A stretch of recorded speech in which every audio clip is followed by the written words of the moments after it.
코로나19 상황이 길어지면서 아이들의 온라인 활동량이 많이 늘었지. 그러다 보니 사이버 폭력이 갈수록 다양해지고 심각해지고 있답니다. 가해자, 피해자 구분 없이 이게 아이들한테 깊은 상처가 되진 않을까 걱정인데요. 경계가 없는 이 폭력 속에서 아이들을 구하기 위해서는 우리 어른들이 예방과 대응을 잘 해야 되겠지요. 어쩌면 좋을지 함께 이야기 나눠보겠습니다. 예, 한국청소년상담복지개발원의 김태성 청소년 폭력 예방부장 전화 연결돼 있습니다. 부장님 안녕하십니까? 안녕하십니까? 예, 안녕하십니까. 아무래도 코로나19 사태가 장기화되면서 뭐 학생들의 온라인 활동 아무래도 뭐 학교에서도 대면 수업 못 하니까 예, 예. 온라인으로 수업도 많이 하고 온라인 이용 시간이 늘어나면서 이 사이버 폭력도 많아졌다고 들었습니다. 어느 정도인지요? 이거 학교 폭력 최신 동향을 저렇게 분석을 해보면요. 예, 예. 신체적 폭력보다는 이게 정서적인 폭력 비중이 상당히 늘어나고 있고, 청소년 피해 비중이 높아져서 이렇게 폭력이 저연령하고 되어 있는 추세거든요. 네네. 근데 코로나 이후로 보니까 이제 학교 폭력 비율 자체는 줄어들었어요. 학교를 덜 가니까. 네네. 그러나 이제 사이버 폭력 피해 비중은 3배 이상 증가했다는 조사들이 많이 나오고 있거든요. 전체적으로 이제 온라인상으로 이제 접촉하다 보니까는 요 피해가 많이 늘어나고 있는데, 이 사이버 폭력 같은 경우에는 이게 상대방을 손쉽게 괴롭힐 수 있다는 게 특징이 있고요. 네. 시간과 공간을 초월하여서 가해 청소년은 언제든지 스마트폰 하나로 상대방을 욕할 수도 있고, 거짓 소문 퍼뜨리고, 집요하게 협박하거나 하는 식의 이제 폭력을 행사하거든요. 근데 이게 오프라인 폭력 같은 경우에는 이제 눈에 띄지만, 이 사이버 폭력 같은 경우에는 부모나 교사가 좀 초기에 발견하기도 어려운 점에서 상당히 이제 심각한 문제가 있다라고 볼 수 있습니다. 네. 사실 이제 이 방송을 들으시는 분들 중에는 뭐 SNS나 뭐 사이버 뭐 어떻게 한다는 건가 잘 모르실 수도 있거든요. 그쵸. 갈수록 이게 네. 다양해지고 있다는데 뭐 어떤 것들이 있습니까? 쉽게 이제 청소년들이 사용하는 채팅 앱 중에 이제 카카오톡이라는 게 있지 않습니까? 네네. 카톡 내에서 많이도 이제 사이버 폭력이 일어나는데, 채팅방에 한 사람을 계속 초대하는 거에 나가지 못하게. 이런 거 그렇게 괴롭히는 거 이제 카톡 감옥이라고 하고요. 그러니까 내가 나가도 또 초대하고 내가 나가도 또 초대하고. 예. 그리고 이제 피해 학생을 초대한 다음에 여러 사람이 그냥 무시하는 이제 카따라는 형식이 있고, 또 한 사람을 채팅방 초대해가지고 그 사람들이 단체 욕을 하는 뭐 셀카 뭐 이런 형식의 듣고 채팅방을 초대한 다음에 한 사람만 피해 청소만 남겨놓고 모두 나가버려가지고 온라인상에 왕따를 시키는 이제 방폭. 이런 것이 최신 유형의 사이버 폭력이다라고 보시면 되고, 또 이제 청소년들이 데이터를 많이 쓰다 보니까 핫스팟 연결을 통해서 피해 청소년의 데이터를 뺏는 와이파이 셔틀, 그리고 뭐 이제 아이들이 이제 그 예민한 개인 정보 같은 것도 알리고 싶지 않은데 공유하고 싶지 않은 거를 의도적으로 이제 공개해 버려 가지고 예민한 개인 정보를 폭로하는 아우팅.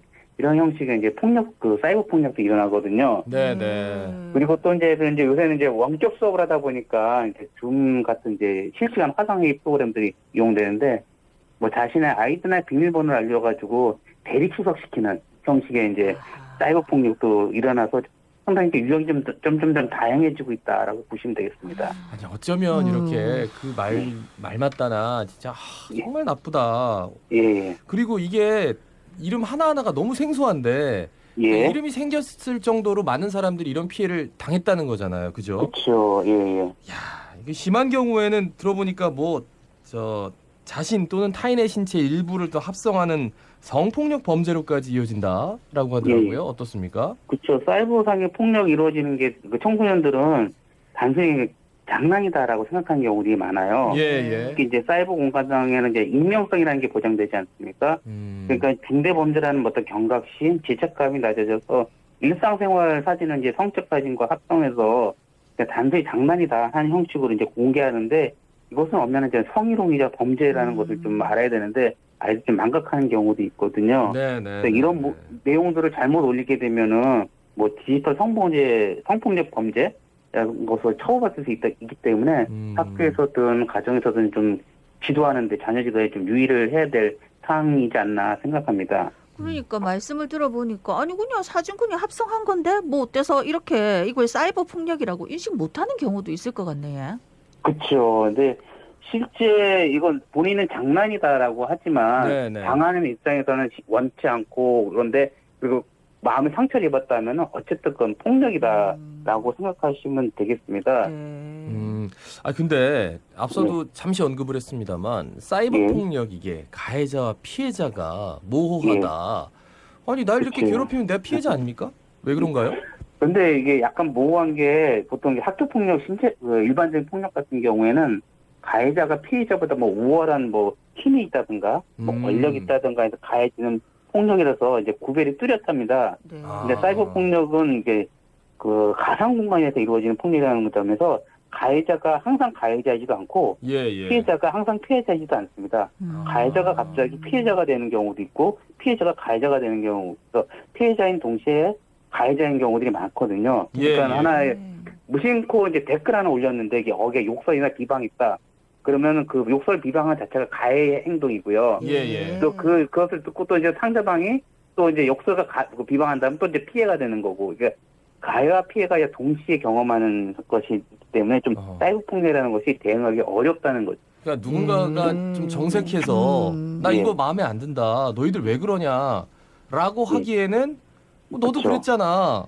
예. 라고 해버리면 또 서로 이렇게 가해자 피해자가 모호해지는 그런 그쵸. 상황. 예. 들을수록 아이들을 뭐라 할 수 없는 게 어른들도 똑같이 사이버상에서 지금 하고 있는 일들이 아닌가 그쵸. 싶은데. 예, 맞습니다. 예. 근데 사실 이제 특히나 아이들 같은 경우에는 이렇게 사이버 폭력이 점점 심각해지면 좀 대응책이라든지 이런 것도 좀 마련돼야 될 것 같은데 어떻습니까?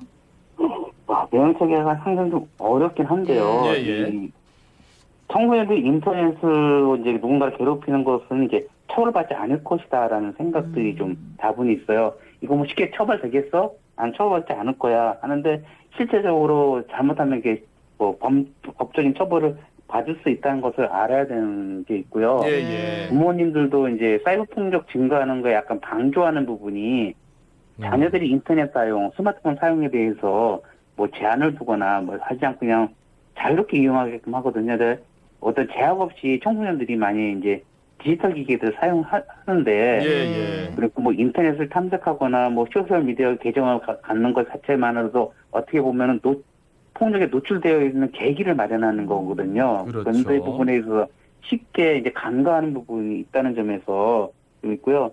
사이버 공간에서는 뭐 폭력을 하더라도 상대방의 표정이 보이지 않고 그렇기 때문에 내가 뭐 폭력에 대한 죄책감 같은 것들을 잘 갖지 못할 수가 있어요. 그러니까 일반적인 폭력은 뭐 피해 학생의 얼굴을 보기 때문에 쉽게 느낄 수 있지만 사이버 폭력 사고는 누가 진짜 상처를 받았는지 알 수가 없기 때문에 그냥 편하지 않은 부분이 있어요.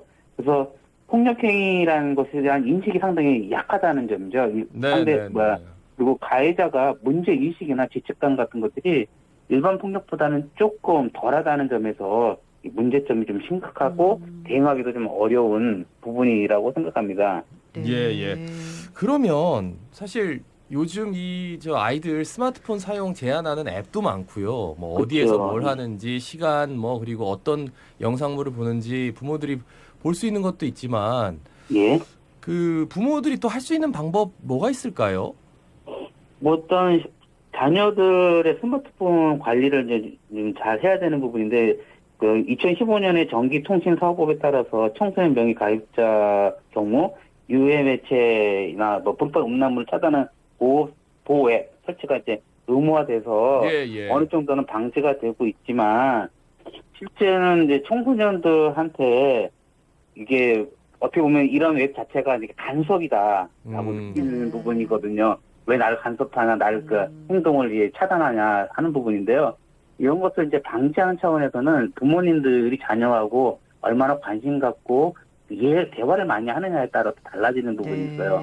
자녀가 뭘 하든지 관심 없고 있으면 폭력을 당하는지 가해를 하는지 모르는데 실제 자녀가 뭐 스마트폰을 많이 사용하든 외부를 어떤 거 검색하든 자녀는 어떤 목적에서 이 스마트폰을 사용하고 앱을 사용할까? 그리고 스마트폰을 사용해서 어떠한 뭐 얻는 게 있을까? 이런 내용들을 자세하게 이제 대화로 나눠보면 아이들을 지도하는 방향들이 나오거든요. 근데 많은 부모님들이 시간이 없다, 바쁘다는 핑계로 이런 대화를 잘 못해요. 그러니까 아이는 아이 따로, 부모 따로. 그러니까 이게 부모와 자녀의 그 장벽들이 생기면 생길수록 사이버 폭력은 더 늘어날 개연성은 높다. 라고 보시면 될 것 같아요. 그러니까 저는. 단순히 아이를 통제하는 것뿐만 아니라 아이와 소통하는 것도 굉장히 필요하다라는 말씀. 여기까지 예, 듣겠습니다. 예. 고맙습니다. 고맙습니다. 예, 감사합니다. 예, 한국청소년상담복지개발원 김태성 청소년폭력 예방 부장이었습니다.